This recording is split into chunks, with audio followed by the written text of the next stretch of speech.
Ernakulam general ആശുപത്രിയിൽ യുവാവിന്റെ പരാക്രമം. അർദ്ധനഗ്നനായി എത്തിയ യുവാവ് ആശുപത്രിയിലെ കമ്പ്യൂട്ടറും ആശുപത്രിയിൽ പാർക്ക് ചെയ്തിരുന്ന കാറിന്റെ ചില്ലും അടിച്ച് തകർത്തു. ഷർട്ട് മേടിക്കാൻ 500 രൂപ ആവശ്യപ്പെട്ടായിരുന്നു ഈ കണ്ട പരാക്രമമൊക്കെ.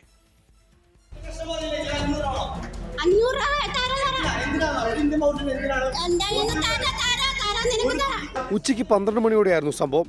എറണാകുളം ജനറൽ ആശുപത്രിയിലേക്ക് അർദ്ധനഗ്നായ എത്തിയ യുവാവ് ഷർട്ട് വാങ്ങാൻ 500 രൂപ ആവശ്യപ്പെട്ടു.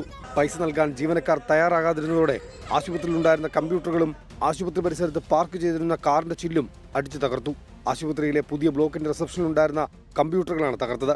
വനിതാ ജീവനക്കാരടക്കം യുവാവിനെ പിന്തിരിപ്പിക്കാൻ ശ്രമിച്ചെങ്കിലും ആക്രമണം തുടർന്നു. പിന്നീട് സെക്യൂരിറ്റി ജീവനക്കാർ ചേർന്ന് യുവാവിനെ പിടികൂടി പോലീസിൽ ഏൽപ്പിക്കുകയായിരുന്നു. യുവാവ് ആശുപത്രിയിലെത്തിയ ആരുടെയെങ്കിലും കൂടെ വന്നതാണോ എന്നും ലഹരി ഉപയോഗിച്ചിട്ടാണോ ആക്രമണം നടത്തിയതെന്നും പോലീസ് പരിശോധിക്കുന്നുണ്ട്. 24 കൊച്ചി. തുണിക്കടയാണെന്ന് കരുതി ആശുപത്രിയിലെത്തിയ യുവാവാണെന്ന് തോന്നുന്നു. പോലീസ് എന്തായാലും കൃത്യമായ വഴി കാട്ടിക്കൊടുക്കും, അതിൽ സംശയമില്ല. കൂടുതൽ വാർത്തകളിലേക്ക് തിരികെ വരാം. ചെറിയ ഇടവേളയ്ക്ക് ശേഷം പ്രിയ പ്രേക്ഷകർ.